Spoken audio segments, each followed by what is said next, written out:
up mga kabigas? Good morning po ngayon, araw po ng Sabado, September 30 po, katapusan na po ng buwan. Nandito po tayo ulit sa Intercity tsaka sa Golden City para mag-update syempre ng mga murang bigas at quality syempre. No? Pero bago lahat, mag-shoutout muna tayo. So, nahin natin si Alvin Joy Magpayo, si Alin Redillas Pelagio, and Yel Jumacio, Sipag Tsaga at Yamot Motocare, Kevin Mercedes, si Husnawal Sakam, Conrado Gulapa, si Gregorio Segundo, shoutout. Madalas siya mag-comment sa atin ng idol. Oh. So, shoutout sa iyo. So, si Ate Mary Grace de la Cruz ng Blessed Rice Mill. Yan, kilala ko yan. Napaka-bait nan. So, si Elisa Corneta, si Norina Villapanya, at syempre si Makoy TV ng Taiwan. So, OFW from Taiwan yan. Shoutout sa iyo. So, sana pagbalik mo dito sa Pilipinas, for good ka na. Simulan natin ang negosyo mo. Andito lang si Kuya Eboy mo. Si Eboy Palabot, tutulungan kita para makakuha ng murang bigas dito sa Intercity. Ito po si Rico Santos. Shoutout sa inyong lahat. Siyempre, hindi pa pauhuli. I-shoutout na rin natin yung pinakamagaling na super agent dito ng palay sa Intercity, si Dennis Baybayin. Shoutout sa iyo. Yan, kung gusto nyo na po ng quality palay, puntahan nyo na po siya. Kontakin nyo. Dennis Baybayin po. Shoutout sa iyo. So, huwag natin kakalimutan siyempre, support na lagi. Subscribe po sa ating YouTube channel. No, i-follow nyo na rin po ako sa Facebook, sa Instagram, tsaka sa ating TikTok account. So, meron na po tayo ng mga kabigas. Kaya kahit anong platform po ng social media, meron na po tayo sa Every Palakoy. Like, share, subscribe po tayo lagi. So, hindi ka na, samahan nyo ako. Update na natin sila.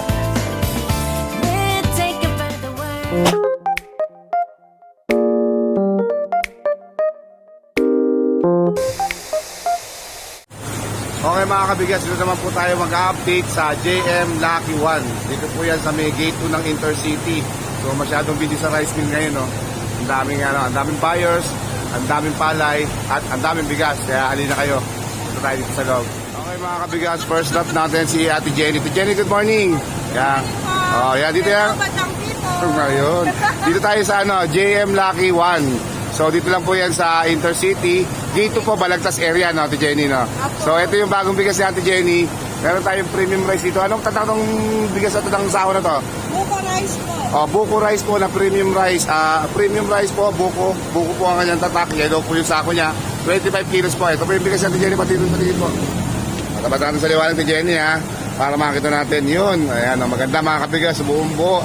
Bagong ani. Bagong ani, pero hindi po siya yung mga bagong aning lagkitan. Medyo ano to. Hindi siya lagkitan mga kabigas. Saan po ba galing itong bigas na to? Nueva Ecija din po. Nueva Ecija. Pero maganda po siya. Hindi siya madikit sa, sa kaldera. Makatansya mo ito, Jenny. Anong mga variety ito ng mga palay natin? Puro long grain lang po ngayon. Long grain lang po. I-declare natin siya as a long grain. Yan. Bagong ano rin po siya, pero hindi rin po siya lagkitan. So pag sinahin ito, Jenny, ano ba yung mga ratio nito pagkagantong hindi lagkitan? Bago po siya, konti ng kanin. Hindi po siya yung kagaya ng ibang bago na dumidikit po sa kaldero. Pag sinahin siya, Jenny, kunyari, 1 cup of bigas, mga ilan ng tubig siguro nito? Bago siguro mag-1, ano? O, hindi po pantay, mas konti po ang tubig po siguro para hindi siya manlata. No? Tsaka po kahit baho nito, malambot. Malambot, hindi siya yung tumitigas, no? Ate Jenny, magkano naman presyo natin buko premium rice natin? 1,060 po hanggang 1,050. Sige, fix natin sa 1,050 mga kabigas. 1,050 po para po dito sa ating buko premium rice po. Yellow po ang sako niya, 25 kilos galing Nueva Ecija. Kaya paano pang ginagawa niya mga kabigas? Punta na po kayo dito sa JM Lucky One po. Dito lang po yan sa Intercity. Okay? Okay, meron naman tayong dinurado rito. Kita-kita naman natin yung sako. Dinurado talaga. 25 kilos din. Tingnan natin yung bigas kay Ate Jenny. Jenny, patingin ang bigas natin. Napakaganda po yan. Maganda talaga. Mabango. Ate Jenny, ano itong dinurado na to? Saan galing to? Bataan po. Bataan. Dinurado po. 218 po ng Bataan. So, siguradong mabango. Amoy na amoy naman po dito. Kahit pumunta po kayo dito sa JM Lucky, amoyin nyo po. Hindi pa po naisasahi. Mabango na po. Mabili po siya. Mabili. Oo. Talagang mabango. Kaya mga kabigas, konti na lang to. Kaya ito na lang po kasi yung sako niya. Kaya kung mas ma-upload natin to, kontak nyo na kagad si Ate Jenny. Mamaya ibibigay natin yung number niya. Mabilis makubos kasi. Magkano ba Ate Jenny yung 218 mo? 1,180 lang po. 1,180 po para sa 218. Siguradong mabango, buo, wala kang makitang shock. sigurado pag sinain mo. At saka bago to, galing Bataan. So 1,180 para sa ating special dinorado po. Puntahan nyo lang po yan dito sa JM Lucky One. Ayun, meron naman tayo itong Buko Pandan rice. Yan. Buko Pandan premium rice po. Ito po yung sako niya. Lagi as always, kulay green po yan. 25 kilos po mga kabigas. O, tignan natin yung bigas. O, Ate Jenny, uy, ang puti. Grabe mga kabigas, ang puti po ng bigas nyo. Parang nakikita ko na kung saan galing to. Ate Jenny, saan galing to? Ilocos. Sabi ko na nga ba, Ilocos rice po yung ating Buko Pandan premium rice po. Yan, sigurado, alam niyo naman po ang kalidad ng Ilocos. Napakabili po. Napakabili, sigurado yan. Ito pa, meron pa pala dito sa harapan natin, bukod dito sa kamada na to, meron pa dito. Yan, Ilocos rice. So, 25 kilos po. Magkano po ang presyo to, Jenny? 1060 po siya, pero guaranteed naman po. Oh, yun. At saka ang biyahero po yan. ESY. Oh, kilala to. ESY po. Ayan. Kilalang kilala. Bali po, Ilocos rice, 1,060 po ang kanyang presyo sa 25 kilos. Ilocos po siya. Ang sakong ginamit po sa kanya is Buko Pandan premium rice. Napakabenta po dito. Best seller po sa kanila po yan. Kaya po, Kapag kapos na laman nila ang giling, ESY ng Ilocos, hot cake po yan. Okay lang. Wala pong tagal yan, mga 2 days lang po, wala na alam yan. ko sa ESY, isang malaking bihero to ng mga palay sa Ilocos eh. Number 1 yan, napakaraming truck nitong ESY. So grab nyo na po yung opportunity kung sakasakaling pumunta kayo ng Intercity. Buko Pandan premium rice po, galing po ng Ilocos. Napakaganda po ng kanyang binigas. Okay? Yun, ito pa yung bigas ni Ate Jenny. Naka-red jasmine siya. Tanungin natin kung anong bigas to. Jenny, ano yung red jasmine na yan? Mga seminaw pa po to. Semilaon, mga stock pa po yan. Buti Stock meron. po. Ibig sabihin ni Jenny, kahit anihan na, may naghahanap pa rin ng mga bigas sa laon. Po, kahit po medyo mataas siya, manto lang po ang presyo niya, mabili po. Mas madali kasi kisaing ang laon, di ba sa totoo lang? Nakasanayan na po nila yung semi. Oo, semi-laon. Di naman siya yung laon na laon na. Pang Kahit, ano po, pang karinderya, pwede na. okay, tsaka madali siya isaing, mahal sa, no? Okay, Malambot din po malambot din siya. naman siya kahit mahal sa. So, pag, Isabela po to. Isabela rice daw po itong kanilang laon. Yan. Ano tong variety na to? Parang 216 po siya na may halong lumpin. Rumble na rin siya ng, ng mga varieties. Pero Isabela rice siya, oh. Isabela po. Tignan niyo po kung gano'ng kaganda mga katigas. Maputi naman siya talaga. Oh. Kahit stock na po siya, kahit semi-laon na po siya, makikita niyo maputi. Ano pa rin po yung kalidad. Oh. So marami pa rin po pala naghahanap ng laon, especially yung mga nagkakarinderya.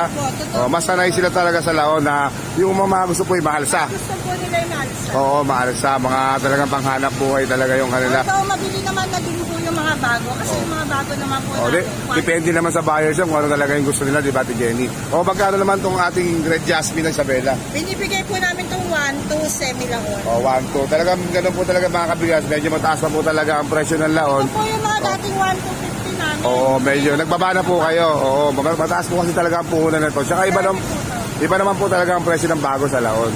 So semi-laon, red jasmine, galing po ng Isabela. Rumble po siya ng 216, saka ng mga long pin. Siguro may 402 rin sigurado dyan. So, ang presyo niya is 1, 2. Semi. Magkano presyo tayo? 1? 1, 2 po. 1, 2, sarado pala mga kabigas. So, 1,200 para sa red jasmine. Punta lang kayo sa JM Lucky, dito lang yan. Okay, may Island Premium Rice naman dito si Ate Jenny, nasa yellow na sako. Ayan, Island po yan. No? Alam na ng mga buyers yan, yung mga sako na ganyan, Island Premium Rice. So, ito yung bigas niya. Lapit tayo sa liwanag kay Ate Jenny. Yun, ang puti rin. No? Bago na Ate Jenny? Bago po. Ayan, bago ma. Semi-super po siya eh. Oo nga, nakikita ko naman eh. Parang semi-super, parang medyo nagbibrilyo pa eh. Nabrilyo. Saan galing ito Ate Jenny? Parang Nueva Ecija din po. Nueva Ecija. Okay. Ano yung variety niya? Rumble na lang siguro, ano? Opo. O, Rumble po ito Pero na. semi-super. Pero semi-super naman siya. Magkano ang presyo ng Island Premium Rice natin dito sa inyo? 1,070 po. O, 1,070 para sa gantong bigas. Mga 1,065 subscribers. Hanggang 1,065. O, may discount pa pagka marami yan siguro. Yan po ang kalidad niya, mga kabigas. 1,075 po. 70. 1,000? 1,070 hanggang 65. Okay, 1,065. Sige, ibigay na natin sa 1,065 para sa inyo. Dahil nanonood kayo kay Eboy Palaboy, 1,065 para po dito sa Island Premium Rice natin. Galing po siya ng Nueva Ecija. Semi-super na po siya mga kabigas, 1,065 lang. Dito lang sa JM Lucky, syempre kay Ate Jenny. Okay? Okay, yung pinaka-favorite natin lagi kay Ate Jenny na pinagmamalaki nila, itong hobby nila, yung hobby rice nila. So, alam ko magandang klase to, alamin natin kung ano yan. Ang dami pa mga kabigas, oh. 25 kilos po yung hobby rice na yan. Si Jenny, ano yan? Ito po yung hobby. Ganda oh. Semi super din po. Semi super din mga kabigas, bumbo oh. Saan galing? Ilocos po, Ilocos din. Ilocos oh, ganda mga kabigas oh. Sabi ko sa inyo pag dito kayo pupunta sa JM Lucky, lalo kay Ate Jenny, pinagmamalaki lagi nila yung sako ng hobby. Kasi doon po nila nilalagay yung mga dekalidad po nila. Kaya yung pinagmamalaki nila, yung mga isa sa mga best sellers nila, doon nila nilalagay lagi sa sako na yun. Ang ganda, Ilocos rice po. Bago po ba ito, Jenny? Bago po siya, Oh, pero ang ganda din po. Bago ng Ilocos, yan. Yung mga, lalo yung mga subscribers natin na mas gusto talaga yung mga Ilocos rice. Nandito na po kay Ate Jenny. Dito na sa Oh, JM marami Lucky. na po kaming Ilocos ngayon. Oo, magkano naman to? 1,070 po. Oh, 1,070 para sa Ilocos rice natin nakalagay sa hobby. 25 kilos mga kabigas. Pero pag bulk po ang kuha, baka mabawasan pa po siya. Oh, hindi na natin sasabihin kung magkano yung babawas. Basta pumunta na lang po kayo, lalo volume kukunin nyo, bibigyan kayo ng malaking discount dito, Jenny. Marami pa naman po ito, ayan oh. Okay? Sige, next tayo. Yun, okay, may bagong giling tayo dito. Ang sako niya is Alvin Green. Personalized yun. Customize po yung sako niya. Dun sa may-ari, Alvin Green po yung sako niya. 25 kilos po. So, alam ko, galing Ilocos to. Ang kanyang bigas ay pang mababa lang, mga kabigas. So, tignan natin kay Ate Jenny. Yun. Ito po siya. Oh. Ayun, no? Parang semi-super na Ate Jenny, ha? Apo. Pero mababa ang presyo nito, ano? Magkano ba? Medyo mababa po. 1060. Baka po 1050 pwede. Ayun, mga kabigas, so, binigay na po ng 1,050. Magaganda po. O, 1,050 for 25 kilos. Meron ka ng, saan galing to? Ilocos na naman po. O, Ilocos rice. Napakaraming Ilocos dito. ESY po to. O, ESY din po ito. Mga kabigas, yung mga mahihilig po sa Ilocos rice, marami po dito sa JM Lucky. Kaya pupunta lang po kayo. Kung gusto nyo po ng Ilocos rice, JM Lucky lang po ang hanapin nyo. Napakarami pong Ilocos rice. Quality na, mababa pa presyo. 1,050 lang mga kabigas, oh. O, di ba? Hahanapin nyo lang siyempre sa JM Lucky, si Ate Jenny. Yan. Ayun, Ate Jenny, maraming salamat, ha. Pasensya ka na, matagal tayo nagpunta. Medyo busy tayo. Oo, pasensya na. Pero siyempre, oo, nainis si Ate Jenny. Suking-suking kasi natin itong mga kabigas pagdating sa mga vlogs natin, eh. At saka ang bababa ng bigas niya, mura na, quality pa, di ba? So, Ate Jenny, ganun ulit, kunin natin yung number mo para sa mga subscribers natin na pag-inquire. Okay? Pag nagustuhan niyo po yung bigas namin, kontakin niyo na lang po sa number na 0966-250-2784 po. O, yun. Hanapin nyo na. Dito lang po yan sa JM Lucky, ha, si Ate Jenny. JM Lucky 1 po. O, JM Lucky 1 kasi dalawa po yung JM Lucky. Pero magkatabi lang naman po yung mga kabigas. Dito lang po yung makikita sa Intercity po. Pero sa gate 2 po ang pinakamalapit. Dalawa po kasi ang gate ng Intercity. No, sa gate 2 po si Ate Jenny. Ate Jenny, maraming salamat, ha. Thank you po. Thank you. Ay, good morning ulit mga kabigas. Nandito naman tayo sa Ramiriam. Dito sa loob ng Intercity. Meron tayo isang mila na pupuntahan dito. Alam kong mababa yung presyo ng bigas nila. Halika, tara. Dito naman tayo sa Ramiriam, ha. Kay Ate Duday. Good morning, Duday. Good morning po. Ayun. Ano ba yung unang bigas natin dyan? So, Dinorado po natin. Dinorado. Ayan, itaas mo, te. Ayan. Yan. Saan galing itong Dinorado mo? Galing Nueva Ecija. O, Nueva Ayan, Ecija. Bagong Dinorado. giling. Bagong giling. Magkano naman? 1-1 po. O, 1-1 na lang po ang Dinorado rito. Ito po yung sako niya, oh. Ayan, oh. Marimar. Marimar. Yan, may sarili po silang sako. Marimar po yung mga brand po nila. Dinorado po, 1,100 po para sa ating Dinorado. Ngayon po, meron naman po tayo dito. Marimar din. Ayan. Ano naman pong variety yan, te? 160. 160. Patingin nga po. Ayan. Ayan, oh. 160. Ilagay na sa liwanag, te. Dito na sa liwanag. Ayan. O, ayan po ang 160 nila. Magkano po ang 160 natin? 1-1 din. 1-1 din, oh. 1-1 po para sa ating 160 mga kabigas, oh. Mabilis lang po ito mga kabigas kasi dito na po yung mga bigas natin. Hindi tayo Jasmine. mahirapan lumayo. Jasmine Red po ng Marimar. Ito po ang kanyang bigas, oh. Ano po ang variety, ate? 402. Ayan, super na. May maganda. 1,040 Isabela galing. 1,040 ang 402 natin. Dali lang, ha. Ayan, tingnan nyo po mga kabigas. Maganda po yung 402 niya galing Isabela. 1,040 lang po para dyan sa ating 402, ha. Ayan po nakalagay yan sa Marimar Red yan. Meron naman tayo Marimar dito. Mango yan. Mango yan. Ayan, mango yan. Ito po yung kanyang ano. Ayan. Ayan, mango yan. Yun. Ang kanyang bigas ay ito po. GSR. GSR po. Variety rin po ng palay ito. GSR. Yan po. Saan galing? Isabela din. O, Isabela rin. GSR, ha. Mga kabigas, ha. Okay. 1,040 para 1,040, no? Ay, may 1,040 para dyan. Meron naman tayong Marimar na ano yan? Anong klase sako ito? Marimar Pink. Marimar Pink po. Ito po yung sako mga kabigas. Puro 25 kilos po to. Huwag kayo malilito. Ano po yan? Galing Cagayan, 402. O, 402 galing Cagayan. O. 402 galing Cagayan. Okay. Pagkano po? 1,050. 1,050. Ganyan pong kabababa po ang presyo ng bigas dito mga subscribers. Oh. Taas natin ng content para makita. Anong variety ulit? 402. 402 ng Cagayan. Okay. Ha? Mababa lang. Magkano ulit ito, Tess? 1,050. 1,050 para sa Marimar Pink. Meron naman tayo sa sunod. Mango yan din uli. Ano naman variety ito bukod sa kabila? SL8 galing Nueva Ecija. SL8 galing po Nueva Ecija mga kabigas. Ganyan po ang kanyang itsura. Ayan, oh. Magkano te? 1,030. Oh, 1,030. Napakababa po mga kabigas. Kaya ano pang ginagawa niyo? Punta kayo dito sa Ramiriam. Yung Marimar Brands po. Nandito po. Sa loob po ito ng Intercity. Ito po yung nag-isang Ramiriam sa loob ng Intercity. Kaya madali niyo makikita. Ito po ay Long pin.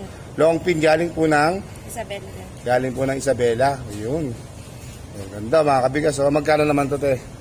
1,070. O, 1,070 para sa long pin ng Isabela. Ito, Marimar Buko Banda naman po siya nakalagay mga kabigas. Yan. Okay. Maraming bigas. Mas madali lang i-vlog kasi mga kabigas. Magkakatabi lang. Tsaka nakabukas yung sako. Meron tayong Marimar grapes dito mga kabigas. Yan o. 25 kilos din po. Ang bigas niya ay ito. 402, 1,040. 402. 1,000. 40. O, 1,040 na mga kabigas. O, kaya ano pang ginagawa nyo? Di, mga kabigas, mababa na po dito. Puntahan nyo po sila dito. Yung number po nila, ilalagay ko na lang po sa screen para ano, kasi medyo busy si Ate Duday, nagmamadali. Nagpaano lang ako, pasis lang ako ng konti.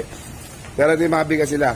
Ayan, Marimar Grapes, Marimar Buko Pandan, Marimar Mango yan, Marimar Pink. Mango yan ulit kasi magkaiba naman pinanggalingan. Isang Cagayan, isang Isabela. Marimar Jasmine Red. Ito, Marimar, ano to, yung ano niya, kanina na-vlog natin, nakalimutan ko eh, pero yan, ito, tsaka ito, yung ating dinurado. So, napakababa po ng presyo dito sa Ramiriam. Kung hanapin niyo po ang Ramiriam, nandito lang po siya, katapat po siya ng TL4, tsaka yung paliko dito, yung papuntang Constantine, yun po, yung medyo may baha, yung lugar po sa Intercity na malapit po sa baha, nandito po siya, tsaka yung timbangan ng RCM, Crystal yata to, RCM, yan po. Diba? Along sa loob lang po siya ng Intercity. Dito lang po yan sa Ramiriam. Hanapin nyo lang si Ate Duday. Ito po yung mga bigas nila. Puro Marimar naman po yung brands po nila. So hindi na kayo malilito. Okay lang po ang update natin dito sa Ramiriam. So kung gusto nyo po na magkaroon kayo ng ganitong bigas na mababa at may quality, punta lang po kayo dito. Okay mga kabigas, salamat po. Diyan po nagtatapos yung ating vlog for today. Nandito tayo ngayon sa harapan ng Intercity Gate 1. So maraming salamat sa panonood. Sana nagustuhan niyo yung mga ating vlog. At sa susunod na mga araw pa, marami pa tayong rice mill na ipipicture. At announce ko lang na may mga bago tayong rice mill na pupuntahan. Kaya sana lagi nyo susuportahan yung channel natin, FB Palaboy Vlogs. Nakikita nyo sa YouTube, sa Facebook, siyempre sa TikTok at sa Instagram. So like, share, and subscribe lang lagi mga kabigas. Maraming salamat. God bless you.